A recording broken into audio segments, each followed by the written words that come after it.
If you're a real estate agent that has been wondering, how will artificial intelligence become something that is used daily? The answer may have come just this week with AI, meaning Apple Intelligence. We're going to break this down, talk to you about exactly where the advantages are and what we're excited about for the future.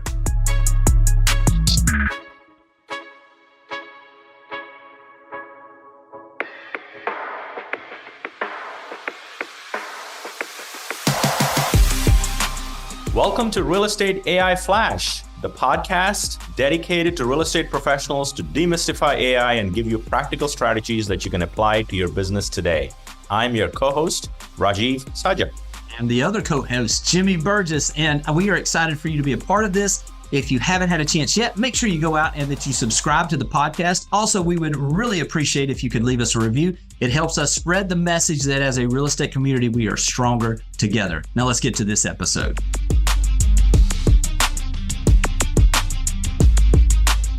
Welcome to another special episode, because when Jimmy and I started this podcast journey, AI was artificial intelligence. And we all know AI also means agent intelligence before AI, but AI now also means Apple intelligence as of June 10th, Jimmy. So we're going to dive into what does this mean? We're going to unpack it a little bit. And what does this mean to our agents that are listening to this podcast? Yeah. What's fun is, like you and I have been talking about, is now we are seeing what we were talking about 6 months happening. We're seeing the ability. I mean, we're still so early into everything with this. And I think, what was the number you gave me? 25% of people have actually utilized or been on ChatGPT. Only 25%. So when we're talking about Apple here and the exciting things you're going to share and that we're going to talk about, from an agent's perspective, we're beginning to see scale happen now, where we're seeing opportunities that we couldn't have even imagined just a month or two ago. So I'm excited to really share kind of what we're seeing, what we anticipate we will see, and just how this is going to continue to make the life of an agent that leans into this even easier, and they can serve at an even higher level.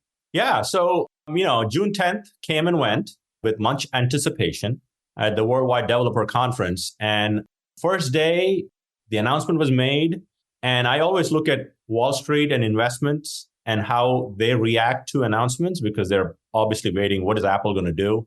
And as the information was digested, Jimmy, investors were very excited about what was announced, and we're going to unpack it here. So for me, there were like three categories of announcements. And I think you and I agree that eventually AI will be your personal assistant, and it'll add as much value as you want it to add. And for it to be a personal assistant, you need to give it access to your personal information. Imagine if you had a human being that's your personal assistant. They probably know a lot about your life. And it's hard now with large language models, ChatGPT, unless you go to it and give it information, it's not learning anything. And the company that's uniquely positioned, to your point from earlier about ChatGPT getting 23%, is Apple. Last I checked, 64% of Americans own at least one Apple device. I have two. I have a Mac and an iPhone. And so who's best positioned for mass AI adoption? Apple is probably it, right? And so that's where I think this is exciting. Obviously, this was simply an announcement of what's to come in the fall. The proof will be in the pudding as we move forward, as what we get. But I think there was a lot of excitement here. So the first one for me, I broke it down into 3 Ps. First one for me is personal, which means there's so much personal data, Jimmy, on our phones. Right. And unless you give it access to that information, it can't really help you at a personal level. And the thing I like about this announcement is they put trust and privacy at the center of what they're going to offer you. And you, as a user, can say, I don't want Apple Intelligence. And by the way, whoever came up with that AI Apple Intelligence play for work should get a raise at Apple. Tomorrow. Right? Yes, they should. Yeah. It's like AI for the rest of us. What a tagline, Yes. Right? Mm-hmm. So giving it access to information, I think Siri will be way more useful for all of us than it was in the past. Right. So giving it access to so let's say you're visiting Philly. We're going to have you at Fox and Rich at some point. When you come to us and you text me something, and I can say, when is Jimmy Burgess' flight coming in? And I can talk to Siri. It can go to my text. It can go to my emails, bring out the context, give me the flight number, go check if the flight's on time. All of those things are tasks that take time. that productivity wise, I think personal, and the next P is privacy. And for me, if I had to pick a brand, even if I was not an Apple user, knowing what I know about technology, if I had to pick Google, Microsoft, or Apple, who do I trust the most with my data? Always I'd Apple. probably pick Apple. Yep. Yes. And that's why 65% of Americans have at least one Apple device. And so I think that's really where it's headed. So what were your takes on it, Jimmy? Yeah, I think for the personal, I just think the ability to just basically immediately just say, I'm not going to say it because it would start talking to me, but just have Siri all of a sudden have the ability to ask any question. So I'll use it as a practical, as an agent of things that I envision. Just going in there and saying, Siri, and using this artificial intelligence, I'm showing the house at 123 Main Street this week. Please give me the historical sales on this home, who the original builder was, and how long it has been on the market, and if there have been price reductions. And boom, boom, boom, boom, boom, it gives you that detail that maybe you're doing or maybe you're not at this point at a level that it gives you the ability really to provide information that would have taken us time to go find. It gives us that ability. Or maybe it's, something along those lines, like you mentioned about flights, or, hey, tell me, go back and look at my conversations and find where Rajeev and I talked about Apple Intelligence 6 months ago, and give me a summary of what we said then and what is truth now. And all of a sudden now we can go back and look at those things. Hey, go back and look and find the settlement statement in my emails for so-and-so. And it goes and finds it and brings it back to us. So these are the things where, as this artificial intelligence continues, we talked about it being a personal assistant.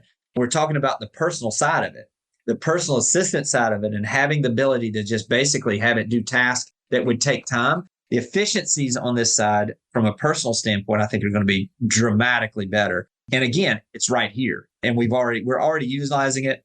Most people are already comfortable with it. And so now it's just opening that up in a way that I think we haven't thought about before. This should be super exciting for those that are looking to take advantage of this intelligence. Definitely. And I think I want to double down on privacy, because that's been a big talk with AI models, large language models.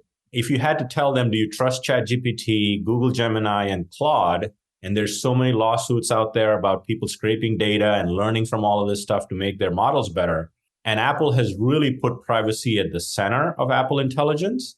And I think a lot of the Siri stuff that you mentioned happens on device, which means it's very secure. And even when they have to go off device, they're talking about private cloud compute, which means they'll know your data, but they don't learn from your data. And once the data is used and in the cloud, there's private clouds and there's public clouds, and they're building a private cloud for you, Jimmy, and for me, for data to be housed when it's needed. And when the process is done, they delete the data.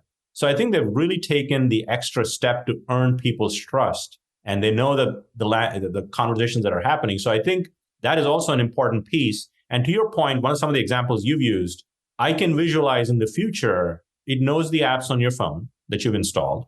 Right. And so you could also say, schedule a showing for 121 Main Street. Just talk to it.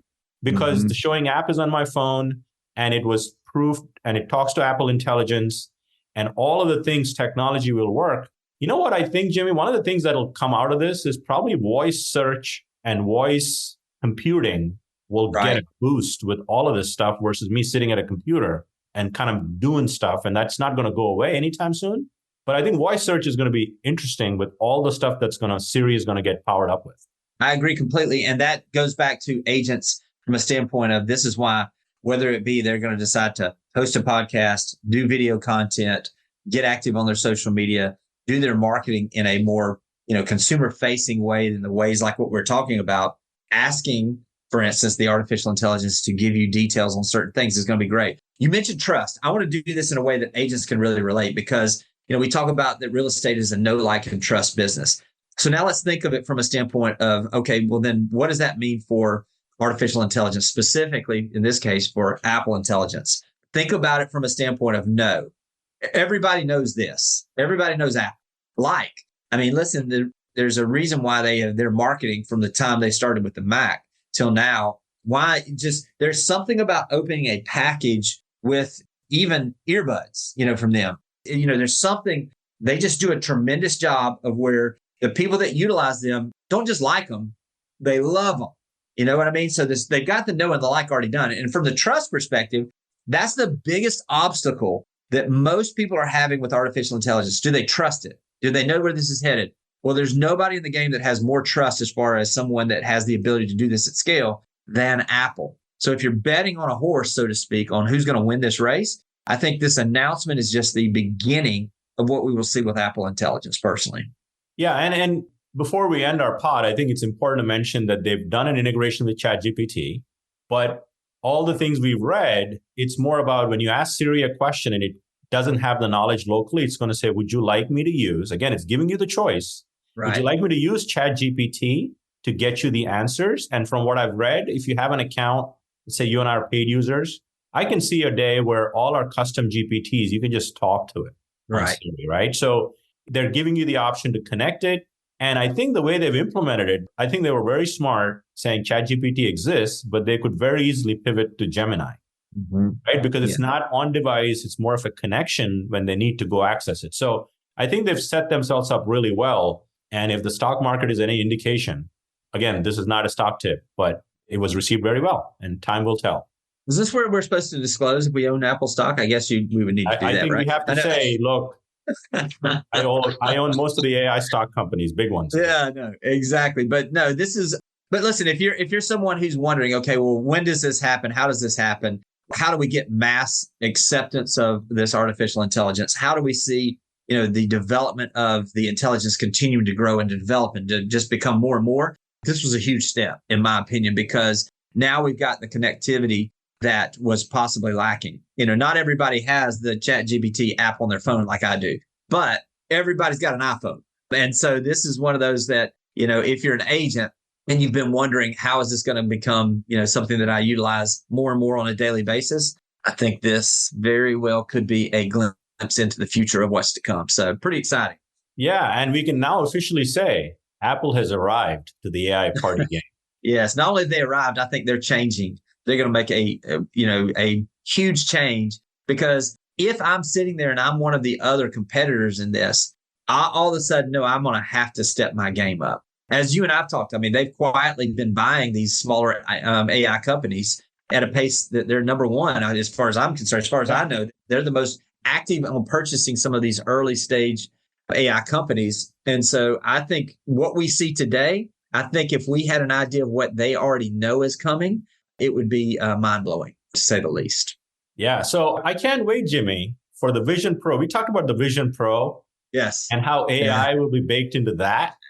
Yeah. And when it gets a little lighter on your head and our glasses, there's a lot to come here in the next few years. And we can be more excited to go on that journey with all of you that are listening to us. Yeah. So listen, if you're an agent out there and you're wondering, how do I apply artificial intelligence in my business to help me serve my clients better? Obviously, biggest thing we can say is go back and listen to some of the previous podcasts. You can go kind of scroll through there, see some of the topics, see specifically how to generate leads, how to build your business, how to utilize it to be more efficient with your clients. Our job, in our opinion, is to continue to bring you the information that helps you understand exactly what's happening and how you can apply it. So we hope this has been helpful. We'll talk to you guys soon. This podcast has been produced by TSC Studios. Music is courtesy of Soundstripe. Audio and video editing is provided by Noah Escobar. Graphic design by Melinda McKnight. And special thanks to Jordan Wilson of Your Everyday AI for the inspiration and expertise.